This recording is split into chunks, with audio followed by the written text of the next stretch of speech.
ada. Nah, tapi dia dengar doang, tapi nggak tahu bacaannya apa. Apa pengertiannya, Bu? Hah? Nggak ngerti. Ada yang tahu, Bu? Coba angkat tangan, 1-2 orang. Oh ya, Ibu, siapa? Salam, ya. Ya, Bu, kita dengar dulu pendapatnya apa pengertian stunting. Tinggi anak tidak sesuai dengan usianya. Oke, benar ya, Bu, ya. Tepuk tangan dulu, Bu. Jadi Bu ini tidak hanya membaca judul tetapi membaca pengertiannya, ya. Ada lagi lain di sini mungkin? Ada lagi?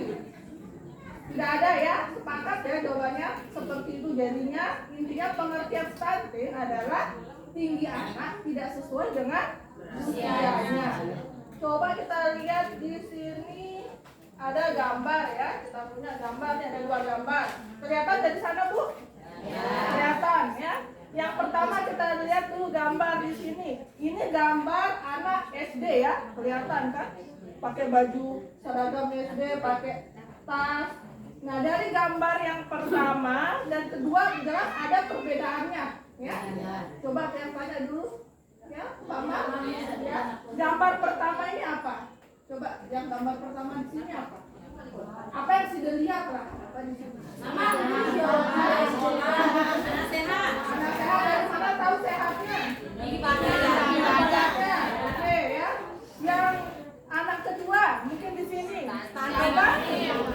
Kenapa bilang stunting di sini udah tahu di luar ya buatnya? Karena nggak sehat. Karena apa? Tidak sehat dari apanya, Bu? Tinggi badannya. Tingginya alias pendek ya.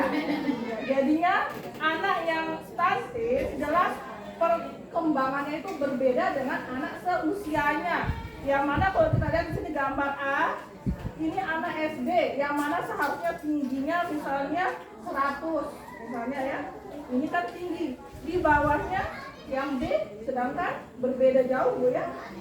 Jadi usianya padahal sama, gitu. Jadi jelas perbedaan tinggi itu ya membedakan anak yang kita dikatakan stunting atau tidak. Yang kedua gambarnya sama, kurang lebih seperti gambar A ya. Yang pertama tingginya, yang gambar A jelas normal sehat ya, tingginya sesuai. Yang B kurang ya, kurang dari normalnya. Jadi kalau setiap usia anak-anak tuh pasti ada batas tinggi sesuai dengan usianya. Jadi ada normalnya usia segini tingginya berapa, seperti itu. Ya, jadinya kalau bisa ini sida-sida ini harus memantau tumbuh kembang anak, ya, biar normal, tidak ada yang stunting, ya. Tidak ada stunting di sini, Bu. Anaknya, wah, ada. Pasti sering diberikan kan pengetahuan atau tambahan gizi oleh kader pasti ya. Nah, untuk lebih jelasnya, yang jelasin dulu pengertian stunting dulu di sini bisa dia. Ya, sebentar Bu ya.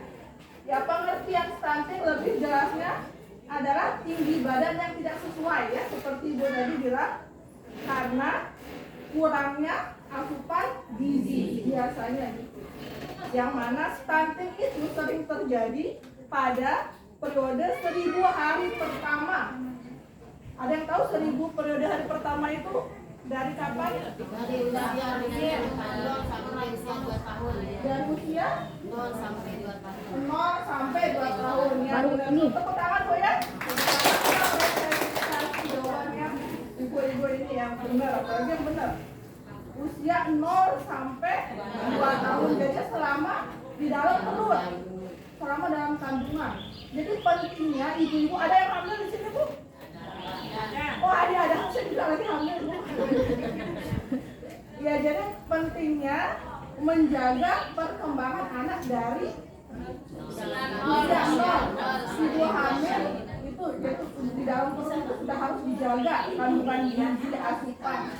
Karena pasti kalau kekurangan gizi berdampak pada kesehatan dan perkembangan tumbuh kembang apalagi.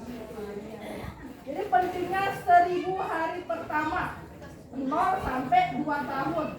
Jadi harus tetap perhatikan makanan makanan, asupan gizi, dan juga tetap mengukur tinggi berat badan anak di posyandu setiap bulannya.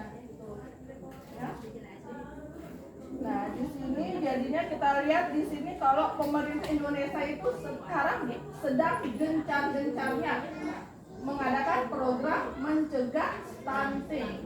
Jadi kalau ada di setiap lingkungan ini, setiap desa atau wilayah ada stunting, pasti cepat ditindaklanjuti. Contohnya bisa ada kader di sini, Bu? Ada. Coba kita tanya kader di sini. Nah, gimana? Tindak lanjutnya. Kalau ada misalnya anak stunting di sini, apa tindak lanjutnya? Dari BS diberikan asupan seperti makan tambahan seperti telur. Ya. Ada lagi? Sama dibuatkan waktu tepat kita masak selama 3 bulan. Oh, 3 bulan, Bu ya? Ya. Dari Salimah. Oh iya, jadi biar dipantau terus selama 3 bulan itu. Sama Oke, terima kasih jawabannya memberikan ya. Jadi langsung ditindaklanjuti. Jadi harus ada tambahan gizi asupan, ya. Jadi juga tetap dipantau ya, perkembangannya tetap ditimbang atau diukur tinggi badannya. Jadi jangan sampai stunting itu menjadi menjadi istilahnya kebiasaan orang-orang yang tidak mau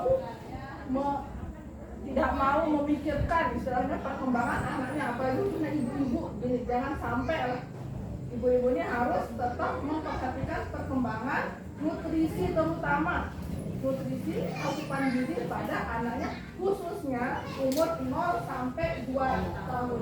Itu disebut periode emas yang kita sebut. Emas tuh kan berharga sekali, Bu ya, kita sebut emas ya. Di atasnya perak, di atasnya apa, kita sebut perhiasan ya. Saking pentingnya itu, jadinya kalau emas golden age ya, sebutannya itu masa pertumbuhan. Karena di situ yang pentingnya 0 sampai 2 tahun yang dapat mempengaruhi pertumbuhan setelahnya. Jadi 0 sampai 2 tahun itu periode yang sangat-sangat penting, Bu ya. Nah, ini juga kalau kita bisa dibilang kalau stunting itu ya, intinya tadi tuh mengurangi lagi apa?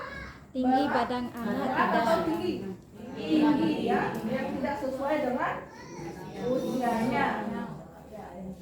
Nah, di sini coba kalau saya sebut yel-yel, Bu ya. Jadi biar lebih semangat lagi kita pakai yel-yel di sini.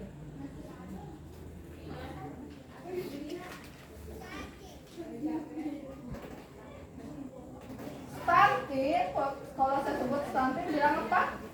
Tidak. Tapi dalam bahasa daerah itu apa tidak?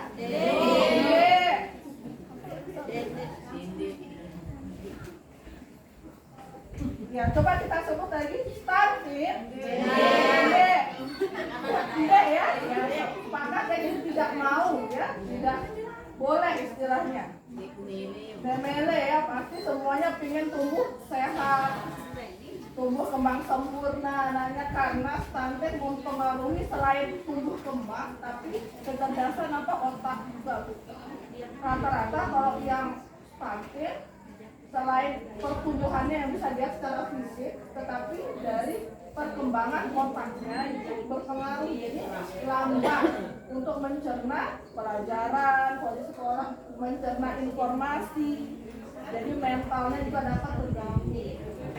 Jadi kalau bisa kita semua harus sehat-sehat lah, kita juga diri kita sehat dan anak juga sehat. Ibu bahagia, anak juga bahagia. Ibu sehat, anak juga sehat ya. Ya, jadi kurang lebih seperti itu, Bu ya. Jadi yang harapkan ibu-ibu ini tidak hanya mendengarkan saja, tetapi dapat mempraktekannya langsung di rumah. Yang mulai dari sekarang mungkin yang biasanya anaknya cuma dikasih nasi sama sayur doang, ada atau nasi sama garam mungkin. Ya, kalau bisa ditambahin lauk pauk asupan gizinya ada, protein karbohidrat dan sayur ya Bu ya. Ya, sepakat ya Bu ya, tahu tempe boleh ya. Ya oke, sudah ya. Terima kasih Bu Ibu ya. Kurang lebihnya terima kasih. Assalamualaikum warahmatullahi wabarakatuh.